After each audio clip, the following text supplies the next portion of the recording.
additional questions. Okay.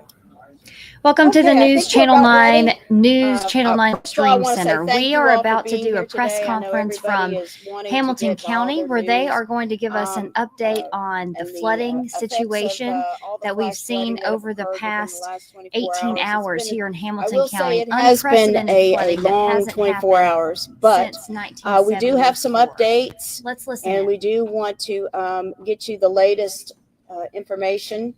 My name is Amy Maxwell. I'm the public information.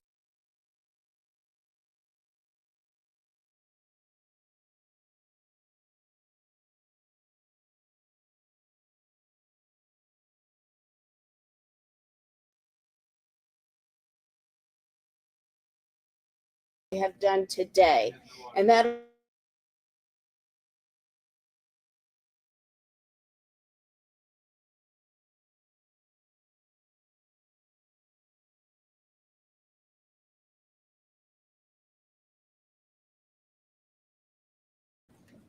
Thanks, Amy, and thanks to all of you. I've seen most of you already earlier in the day. Let me start by giving some context to the declaration of a local state of emergency, because I think it's important. Talking to Dr. Robertson earlier, we don't want that to be alarming to the public. Obviously, we're all hopeful that later in the afternoon, early evening, the rain showers aren't heavy enough to cause more problems.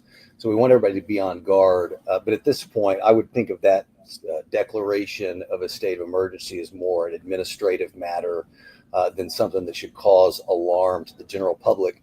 What it provides for is both flexibility in terms of emergency response, purchasing rules. It makes sure that there are no barriers to responding to the flooding issues. And it also allows Hamilton County Office of Emergency Management to maximize reimbursement opportunities. Same with other agencies responding. And so, again, I think it's important, even as the school system contemplates what they're doing tomorrow, that declaration, which will probably technically last 7 days, does not mean there should be no assumptions about what it means or whether there's a risk to the public. Certainly standing in front of leaders of Chattanooga Fire and Chattanooga Police, Sheriff, and you had a multi-agency response really quickly last night. We could see, in no time, from Signal Mountain to Dallas Bay, you had really all hands on deck, and even communicated with Dallas Bay's chief today, just expressing gratitude that even down into densely populated municipalities, you had volunteers serving really well. A lot of scary moments last night playing out on national television in our community.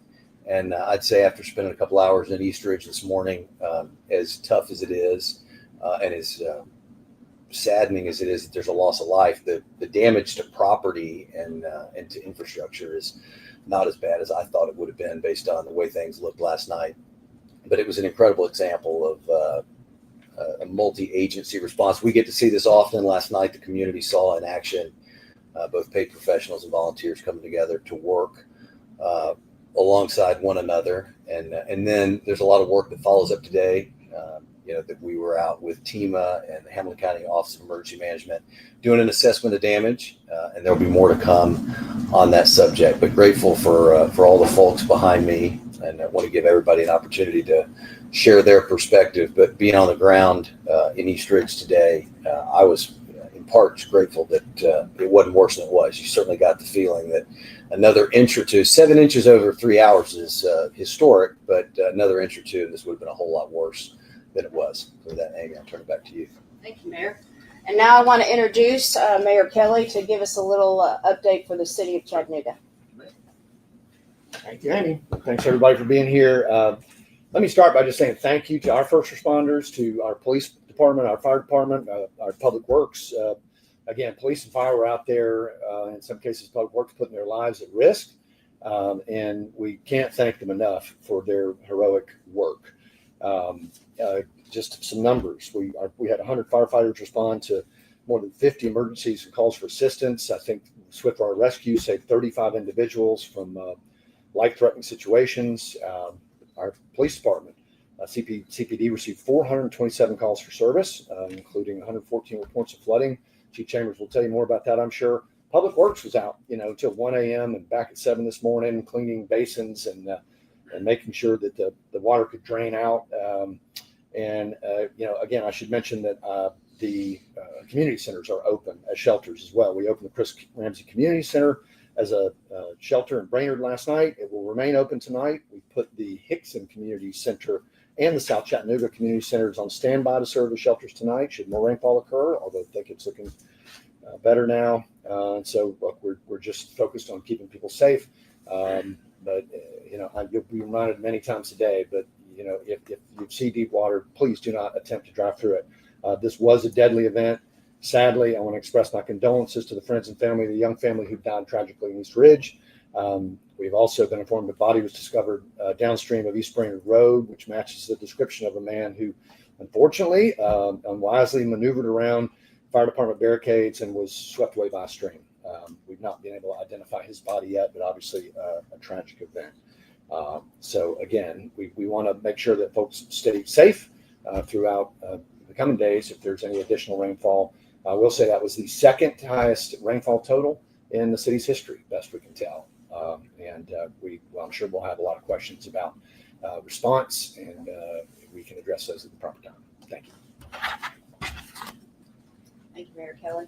And then the mayor from East Ridge, if you would please just give us a little update for your city, please. Ron Williams, Mayor of East Ridge. Again, like Mayor Kelly and Mayor Womp, we want to thank our first responders. We had several calls from residents that couldn't get out. We had some swift water rescues that occurred at some of the residents. We had, with the amount of rainfall that was mentioned, the damage, there is damage, but it could have been worse. We want to thank our first responders. It's been a great come together of the municipalities. We've had people that was actually sheltered that was able to get out of homes over to the Brainerd complex. Sheriff Garrett reached out last night. We had multiple agencies reaching out to help support us.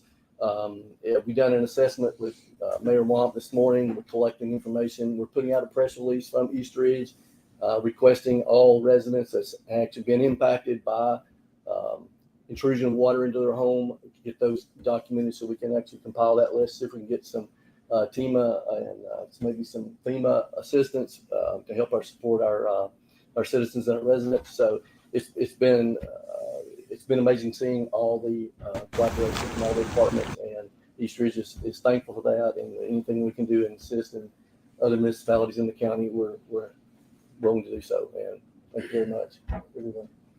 Thank you, Mayor. Appreciate it. Now I'd like to introduce my boss, Director Adams, to give us a little update on where we are with our damage assessment. Sorry. My name is Chris Adams. I'm the Director of Emergency Management for Hamilton County. Our role last night was activate our Emergency Operations Center, and we support all of these first responders. Without them, we really don't have anything to do. So we try to coordinate resources and manage them and get them everything they need to do their job. It starts with 911, it ends with 911. So they'll be giving you a little bit of report a minute of what they do. And not only do we have an event like this that occurs and everybody thinks about that event, well, the rest of the county and the city still have their emergencies going on. They were still taken care of as well, plus this emergency we had in these areas. So hats off to all the first responders. We have some of the best, I think, in the country. Area command was at its finest last night because it's such a widespread area. There's no boundaries. When the EOC opens, egos are checked at the door, boundaries are checked at the door. It's Hamilton County as a whole, and we're there to help everybody. That's what all these people do. It's not Chattanooga, it's not East Ridge, it's Hamilton County, and we're all there to make a difference for everybody. And last night was a classic example. We had 60 vehicles on the interstate at one time. People think, how can you drive in water that deep? Well, last night was unique because they drove in the water thinking it was fine, but as they were driving slowly through it, it rose. It rose maybe 2 feet by the time they went 100 yards. So everybody may be criticizing what they did. We all know to turn around and not drown, but when you look at it and it's 2 inches deep and the next thing you know, it's 4 feet deep, that's something you've never seen before. So our first responders were on the radio. We listened, we heard people trapped, saying the water was up over their windows. Chattanooga Fire was unbelievable, getting them out of the windows. And and Chattanooga police and the sheriff's deputies. Pretty incredible to listen to it unfold on the radio. I'm very proud to be a part of this team, and we'll continue to try to do that to support Hamilton County. But again, it's a chain of events and a cycle that starts with 911, ends with 911, and what happens in between with these men and women are pretty incredible. So basically, we're still doing damage assessments, as Mayor Wamp alluded to. It's not as bad as we thought, but we're looking to try to reclaim as much as we can and help people any way we can financially. So if we can get FEMA assistance, that's what we're going to do. So we're going to make sure we get out there, do those damage reports, and if any money's due to Hampton County, East Ridge, and Chattanooga, we're going to get it. And our main goal is to help people, and that's what we're here for. And I think that's what you saw last night. So thank you very much. Thank you, Director Adams. I think we'll go ahead and have Chief Chambers from the Chattanooga Fire Department and the Hamilton County Sheriff.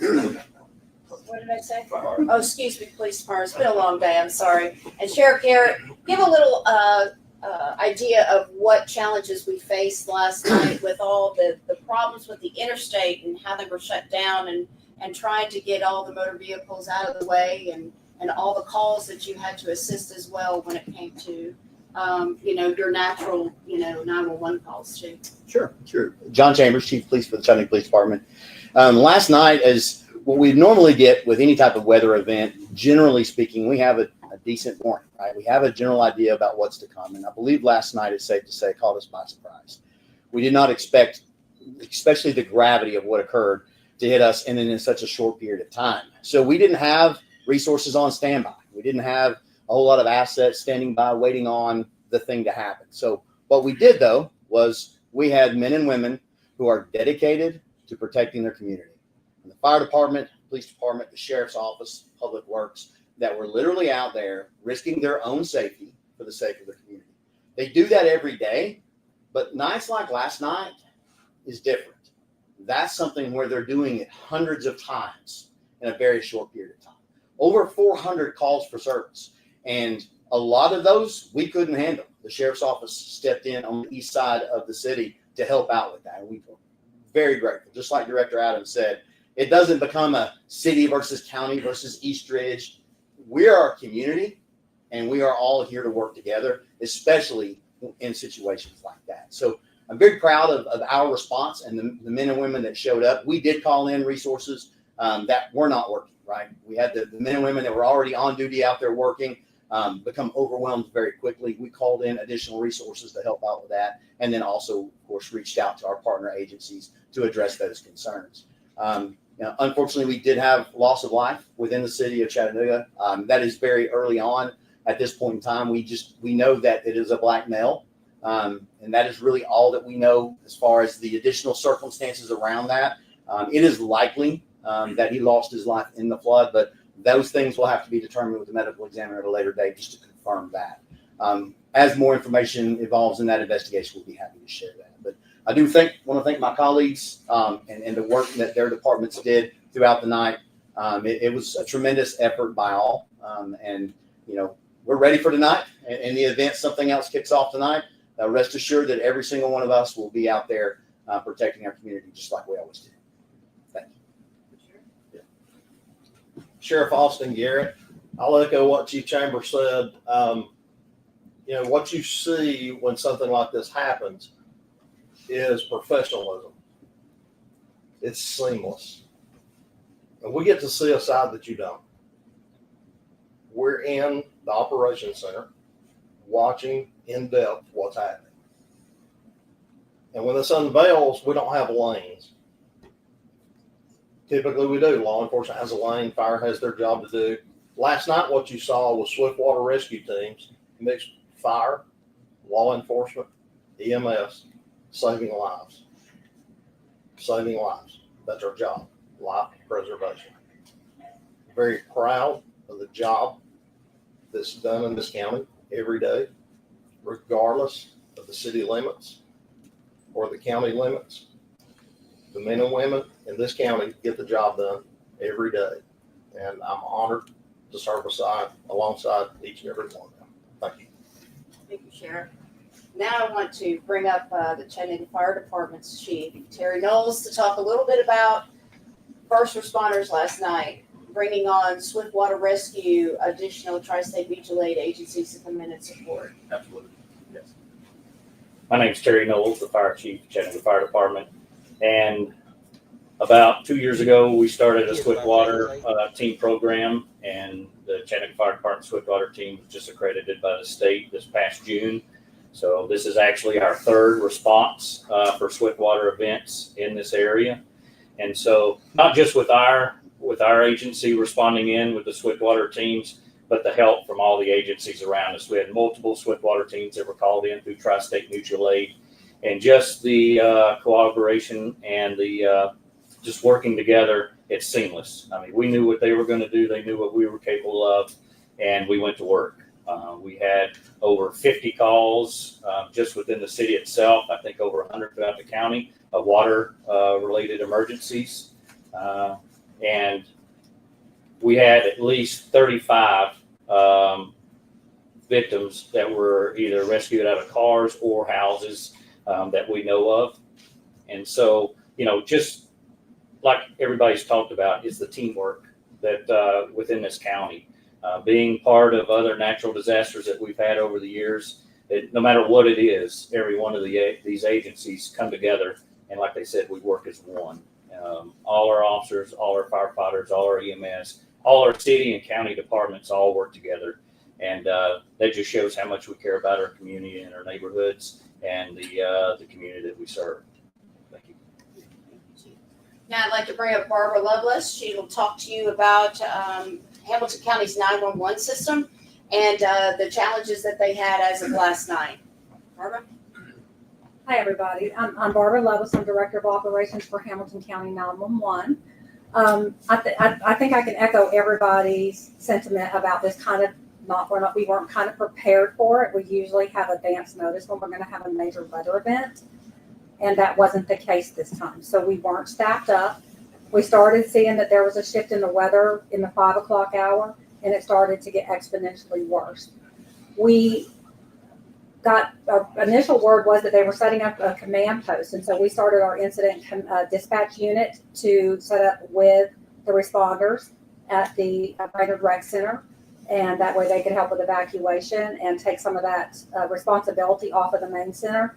And simultaneously, we were upstaffing our comm center, so we had every seat in the comm center completely filled, and we were still getting a lot of telephone calls. We were getting so many phone calls that we had to prioritize only 911, and we were still had 911 calls holding in every minute of every hour for about 3 hours straight. Throughout that event, we had about 948 calls received between 6 p.m. and midnight. We created 885 calls, incidents throughout the city and the county for every municipality, excluding Lookout Mountain and Saudi Daisy. We identified 137 flooding events, 10 emergency rescues on the with water, and 110 hazardous events. Suffice it to say that I had an overwhelmed, stressed telecommunications staff, and they did phenomenal. They skipped lunch. They came in. They volunteered to come in today, knowing that the weather event could indeed escalate into today as well. And I feel like that they did a good job by all of the responders that were in the room. And so I thank everybody who was on the other side of the radio, and I definitely thank my staff. Thank you, Barbara. Well, we really appreciated your staff helping us too, because they were an asset to us. And then last but not least, we need to bring up our Director of Education for Hamilton County to give us an update on why we closed schools yesterday and where we're moving forward for tomorrow. Justin Robertson, Superintendent, Hamilton County Schools. Want to first say thank you to everyone up here, and especially Chris and his team. Every time we call emergency management, you guys respond and give us really good information. So I want to say thank you for that. Another group that hasn't been mentioned is our bus drivers. We run about 23 miles a day in buses, and last night they were taking kids home in some difficult circumstances. And we got every one of our kids home safely. Thanks to our drivers and the professionalism of our transportation staff. Obviously, what went into the decision today is what everyone has said, is how quickly this situation escalated. Initially, we went to a 2-hour delay, and then within a couple of hours realized that a 2-hour delay may not be enough. I'll agree with what Mayor Womp said at the beginning, as our team's been out throughout the day assessing our buildings. The damage that we expected to see has not been as severe as what we thought. And so our buildings will be ready to go tomorrow. We're just going to continue to monitor the weather as it comes through tonight, and we'll make a decision later this evening.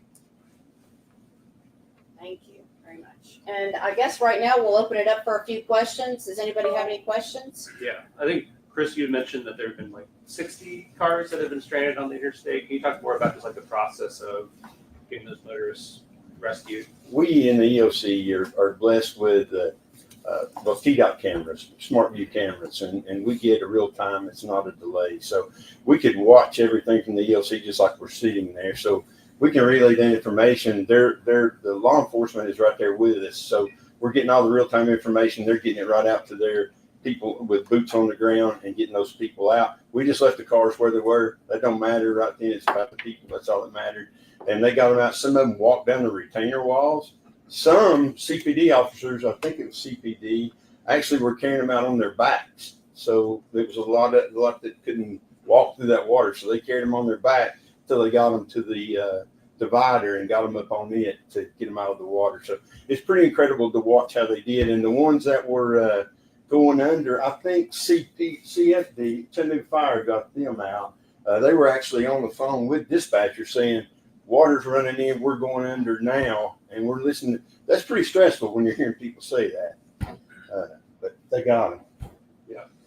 Did you guys get any assistance from like the state, TDOT, DHP? We were on the phone with the director of TEMA last night multiple times. Mayors well confirmed, and all the mayors were very involved with TEMA because we want to make sure that we do everything that we can to have resources ready. If we needed more from the state level, they were ready to send them. They also help us with the paperwork to make sure we do everything correctly for FEMA, because FEMA is pretty particular with how you file your documents after a state of emergency. So we make sure we do everything exactly right from starting with a state of emergency, declaring that. You want to make sure you get everything right. And we had their district coordinator in the EOC last night from TEMA for the Southeast region. So we have them, we're connected at the hip with them. Also have like an infrastructure question. I think this is like more for the mayors. I know there's like a lot of concern about just like the adequacy of stormwater infrastructure at this stage, given just like the level of the flood. Do you have any comments on just kind of like plans for the future, just state like just whether or not the infrastructure was adequate to handle the level of flood that we saw? I'll say that from the city's perspective, our store, we've done a lot of work. We've made a lot of investments in stormwater infrastructure. Considering that was the second highest, rainfall total, I would say the stormwater system held up remarkably well. I think there's a lot of concern about, whether the new construction on the interstate is sufficient, and we're talking to the state about that now. Yeah, I think to this point, it requires a little more study to know what the implications of what's going on in the interstate are. The first question that I asked when I arrived in East Ridge this morning was their fire chief about weather, because if you've been around East Ridge a while, it's not the first flood you've seen. The opinion of some of the professionals in East Ridge was that this was not an infrastructure issue. It was an extraordinary amount of rain in a really small window of time. And flash flooding is not the same thing as flooding. But it's all worth study and scrutiny in days ahead. Does this go ahead, sorry. So in East Ridge, we had actually completed one phase of a multi-phase stormwater runoff infrastructure upgrade. So it had went from the middle of town all the way up to Kingwood Pharmacy. It used to be Kingwood Brothers, now I think it's a dentist, Dr. Crothers. And it ended there. And then we've got a next phase that's going up. So you've seen all the new sidewalks. You may have heard about people talking. Well, it was more than just sidewalks. We were doing stormwater infrastructure upgrades. And where we saw most of the damage was right where it ended in their next phase that we're going to take all the way to the tunnel then on Ringo Road going into the city of Chattanooga. So we are in the process of doing stormwater upgrades in the city of East Ridge. We just hadn't gotten to that point where we saw the most destruction in the road there right around the Osborne Plaza Center. Anybody else? Yes? Just politely asking, next time we answer questions, can we go to the podium so that the mic is? Okay, yes. Mayor Kelly mentioned the most recent victim and that maybe that victim crossed a barricade, and as I understand it, maybe the fire department witnessed that. I may be piecing things together incorrectly, but if anyone could offer insight. Yes, no, we had a 2 engine companies out that had the roadblock and had tape up trying to keep people from crossing over. And the crews that were on scene witnessed the party run past their fire engine and then disappear into the water. And then they immediately called.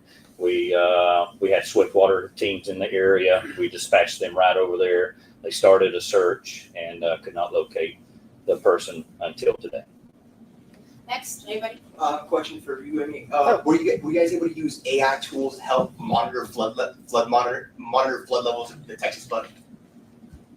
Use AI for? AI tools to help monitor the flood level. Oh, well, we have actually through the Tennessee river water gauges that we actually keep on 24 hours a day in our EOC for those reasons. But this is one of those events where the river wasn't so much our concern. It was the fact that it was a localized flash flooding that was causing significant damage. And right then, our top priority was saving lives. Property comes second, but top priority is saving lives. Yes? It sounds like most of you mentioned that this caught everyone by surprise. Will this incident create an opportunity to have conversations in your agency to reassess those protocols and maybe be more prepared in the future? We work on that every day. Nature is not a perfect thing to try to battle. It's going to always win. We're never going to beat nature. But we try to be as best prepared as we can. Flash flooding is the most difficult one to prepare for, especially in this incident, because they're not saying this might not have been some engineers are saying this could be a 1,000-year flood, not a 500-year, but 1,000 years. So something, as Mayor Kelly touched on, that you just don't see. 6.5 to 7 inches of rain in 2 to 3 hours is just incredible. So isolated. I live north of the river in Saudi Daisy. I was outside with not even a sprinkle when this started. So Hamilton County, as large as we are, and flash flooding that happened like this, we're going to do everything we can, but I don't know the answer to that. We're going to keep trying. We've got all kind of AI tools that we're using right now to graph and plan for saturated ground, dry ground, 10 inches of rain, 20 inches of rain, because it seems like our climate, we're getting more and more of these all over the country. You say 1,000-year flood, but we're saying that a lot, when you look at our nation as a whole. So we're trying to find new ways, use all new technology to figure out any way we can get better at it. But as far as could we do anything different tomorrow? Well, we're here today. We can't stop it. It's going to happen, and then we're going to fix it after it happens. So that's our goal. I know some of the folks who spoke up this morning in East Ridge said they weren't even really in a floodplain and were affected last night by this flooding. Just how much more nerve-wracking does that make from an emergency planning standpoint, knowing that an event like this can just throw a lot of previous planning out the window? Well, those are wrench in your planning. But we've always said, I was at a national conference, and a guy said a statement that really stuck with me. How many people here have flood insurance? And some raised their hand. He said, well, why do you not have insurance? I said, well, I live on a mountain. And he said, it doesn't rain on a mountain. Anywhere it rains, you need to be prepared for a flash flood. So it's difficult to plan like that in this event. Who would think that you could run a boat down 24 and then not be on a trailer? We would never have that in our wildest dreams. We didn't have it. Even in our mapping, we haven't come across that one yet. So very unique. And I just hope we never see it again. Now, I might add just very quickly to the gentleman's earlier question. We are working with tech partners to use AI to look at if we can better predict stormwater runoff and predict these things ahead of time. That's going to take some years to bear fruit, but we are in the process of doing an after action report too. I do think to build on on the prior statement, look, the definition of a 10-year or a 50-year flood event is probably going to change or should change. And that's based on an anticipated level of rainfall. And this kind of goes all the way back to municipal engineering. I mean, they're designing to a standard that we may need to re-examine. Okay. Let's take two more. Go ahead. There's a lot of craziness happening. So, and with confirmation of the deceased man that was found earlier, is there anyone else that might be considered missing that's being searched for? Is there anybody else that could possibly be in harm's way? Do you have any other reports? Not that has been reported or that we've been made aware of. Okay. Anybody else? I have a question. Does this raise any questions for you guys about whether or not the project 924 is like appropriately rated for stormwater for flood mitigation? I would just say it's too early to say. But I mean, obviously, we need to answer that question. I mean, we spent a lot of time and energy and money doing that. The state has, and it's all critical to the economic lifeblood of this community. So we're going to be working with the state to take a look at that. I mean, it's a reasonable question, right? I mean, it's a question a lot of people are no doubt asking themselves. You got one more? Wide interstate and had water on it. Given what you were saying about the 1,000-year flood, how it's becoming more common to say that, and you guys were talking about the swiftwater rescue teams, is there a plan in the future for prepping, possibly hiring more in that particular area to combat something like this? Yeah. This is exactly why the sheriff's office created a swiftwater team, is to supplement the other agencies. So we're looking at everything that we can do. Like I said earlier, you typically think of people having a lane they operate in. So we're thinking outside of that now in a strike team mode, to where we operate together, either, full law enforcement or rescue capacity, and giving our deputies or officers the training to do these things.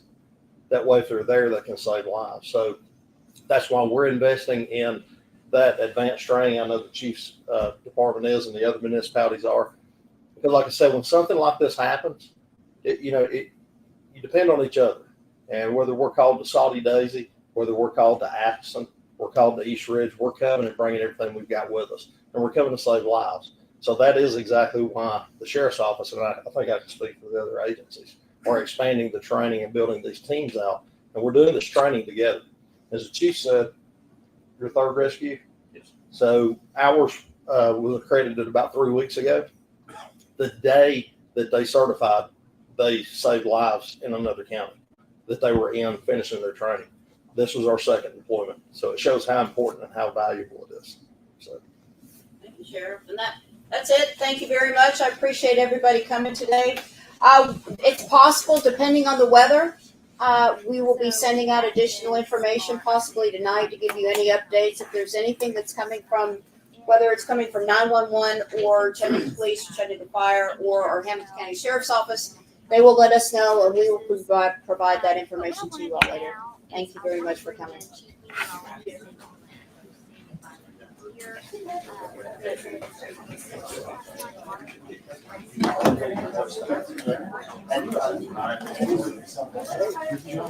Hey guys, all the updates that we have will be on our Facebook page. So if you just follow that tonight, anything we have will be on it. Flooding can do or can result in catastrophic situations, especially when you get it too much all at one time. And we kind of had that perfect setup yesterday. We had rain coming in early, saturating the ground, and then all of a sudden you get one storm parked over that one area right there at the interstate, the wrong time of day, and the end result is all of that flash flooding. Again, we knew that amounts were up and that flooding could be a possibility with a slow-moving storm, but a 6-inch amount, no. Not even any model is going to show that, but there's always that possibility that one storm parking over one area can do that. We don't see it that often, thankfully, but every now and then you got to be aware of that. And again, it's hard to prepare for. You can't. If you live in a flood-prone area, or at least you may live in a floodplain, you can prepare to some extent. But when you deal with flash flooding like this, where it's running off in all directions, you may not live in a floodplain, and you're like, what happened here? Yeah. And that's the end result. So sometimes you can't prepare for it. And it's going to show where drains are clogged. It's going to show where it's going to go for the path of least resistance with the water. And that's just what we saw with all this video that you see here on the screen. We saw that on the interstate. We saw it across East Ridge on Ringgold Road, where it's cascading down Ringgold Road and in many other areas. So it was a truly interesting day, to say the least. And I was looking at some rainfall totals. We mentioned that the total for yesterday was 6.42 inches. All right, so we know that's a daily record for any August 12th in recorded history in Chattanooga, going back to 1879. But the previous record for an August 12th was 1.93 inches. So it shattered that record. Also, yesterday ended up being the second all-time wettest 24-hour period on record. You have to go back to when we had Tropical Storm Lee come through back in 2011 in September of that year. We had about 9.5 inches for that day. You had the overnight totals, about 10 inches for a 2-day total. But I was noting last night during the live stream that in that particular area of East Ridge, I had not seen flooding like that since I was a kid in 1973, way back. But I was 6 years old when that great flooding happened. This is the flooding that led to the creation of the Brainerd Levee. Yep. And I look back at the rainfall totals for that. It was a little over 7 inches over 2 days. But a week prior to that, in March of 73, a week prior to that flooding, there was about 4 inches of rain.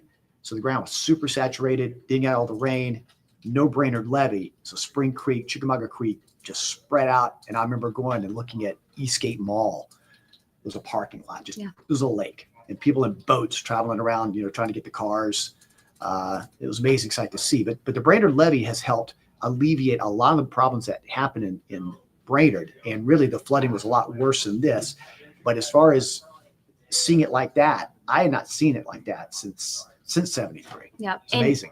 They talked a lot about these people that you see in this video whose cars got stuck on the interstate that maybe didn't intend to drive through much water at all, but as they were going through, it rose so quickly. Yeah, it really did. And I don't think we fully realize it when you're going eastbound on 24, you are descending the ridge gradually. And then, it's like if you can imagine the boat chute at Lake Winnie. Yep. You go down and all of a sudden there's a little water, and a lot of water. Yep. And that's what's happening. And so once it's all funneled down at that area, it immediately rises really quickly and you've got no time. No time at all just to stop. And thankfully everyone got out safely from their cars. That's a scary situation. And what are we looking for tonight as we go into the evening hours? There's still some rain out there. So it may aggravate areas that are still ponding and whatnot, but not to the extent that we had last night. So overall, the message here is we're going to see decreasing rain chances as the night goes on. There'll still be some showers and thunder showers around, but eventually kind of winding down. Tomorrow, still some afternoon thunder showers, though not quite like what we had yesterday. It's going to be hard pressed to get what we had yesterday. But then overall, through late week and the weekend, we're looking at lower rain chances and higher temperatures. So it's going to be really hot this weekend. Temperatures in the 90s, but you got to keep in mind, once it starts heating up, all that water from the ground evaporates. It is going to be extremely humid this weekend. Okay. So not just hot, very humid. All right. Thank you so much, David, for that.